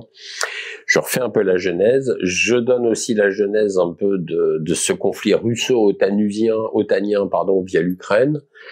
Et je décris un peu ce qu'est l'Ukraine réellement, parce que c'est bien, les propagandistes nous brossent l'Ukraine comme un pays merveilleux, enfin, sauf que dans les sous-sols de Kiev, il y a des sous-sols aménagés pour la GPA, parce que la GPA est autorisée quand même en Ukraine pour des parents étrangers. Ça, c'est intéressant quand même. Il y a quand même 33 laboratoires de haute sécurité aussi financés par l'oncle Sam en Ukraine. Il y a quand même la Rada, le Parlement ukrainien, qui a voté une loi il n'y a pas si longtemps. C'est-à-dire qu'il n'y a plus besoin de consentement écrit pour faire un don d'organes. C'est-à-dire que la personne part à la guerre, si elle se fait trucider, ses organes partent et sa famille n'a rien le droit de le dire. Donc c'est quand même un pays assez... Bon bref, passons. Je vais pas décrire tout, mais j'ai un peu brossé donc le tableau de ce pays qu'on nous vante aujourd'hui comme merveilleux. Mais voilà, ce que je voulais mettre au point aussi, c'est vers quoi nos dirigeants actuels nous dirigent. Et nous avons un quatuor, malheureusement, que moi, ça n'engage que moi, ce que je vais dire, un quatuor satanique, qui est donc composé d'Emmanuel Macron, de Keir Starmer, le Premier ministre anglais, qui lui en plus a un passé douteux puisqu'il était procureur à l'époque où il y a eu, vous savez, tous ces viols de jeunes filles par un gang de Pakistanais, etc. Donc il était procureur à l'époque, il n'a pas fait grand-chose. Bon bref. Comment il s'appelle, Friedrich Merz, le nouveau chancelier allemand, qui lui déjà parle d'envoyer des missiles Taurus à Kiev pour aller bombarder la Fédération de Russie, très sympa lui aussi, et de Madame Ursula von der Leyen. Donc ces quatre personnes-là se posent incontestablement en chef de guerre et sont en train de nous amener progressivement vers un État fédéral européen. Et ce qui m'étonne, c'est qu'au travers c'est que personne ne réagit, et ce qui m'étonne encore plus, c'est que depuis la fin de la Deuxième Guerre mondiale, et là, à juste titre, tout le monde nous a dit, oui, plus jamais le nazisme, plus jamais les idées extrémistes nazis. Et là, je peux comprendre, c'est effectivement pas terrible comme idéologie. Mais ce qui est intéressant, et ce que personne ne voit aussi, c'est que depuis 1945, plus jamais l'idéologie nazie. Or, cette idéologie nazie n'a jamais été éradiquée réellement. Elle est toujours là depuis 1945 et elle progresse gentiment, mais sûrement, et elle a pignon sur rue en Ukraine. Et c'est ça que nos dirigeants et nos médias propagandistes sont en train de couvrir absolument. C'est-à-dire qu'il y a une omerta incroyable et il y a une complicité, pour ne pas la dénoncer, incroyable. Et je me dis, alors, d'un côté, on nous bassine avec les crimes des nazis, alors à juste titre, peut-être et certainement, mais alors pourquoi on nous bassine pas aujourd'hui avec cette résurgence et cette omniprésence, mais d'ailleurs même pas que résurgence, des bataillons Azov, de cette idéologie extrémiste en Ukraine, de bataillons Azov Bravy Sector, qui sont quand même, quand on regarde un peu leurs photos avec les drapeaux, ils sont quand même des allumés quand même, mais des allumés méchants. C'est d'anciens hooligans en plus. Ce sont eux qui allaient tirer dans la foule quand il y a eu le coup d'État de la place Euromaïdan en 2014. Ils faisaient partie des snipers pour aller buter les pauvres civils ou même des policiers. Et ils adorent toujours Stepan Bandera, leur héros national là-bas, qui a pignon sur rue d'ailleurs, qui a il y a des rues Bandera à Kiev. Et ce gars-là était il était collaborateur du Troisième Reich. Il a exterminé des gens, des Juifs, etc., etc. Et tout le monde trouve ça fantastique en Europe occidentale. Tout le monde se dit, tout va bien. Et je me dis, attendez. Ça va bien.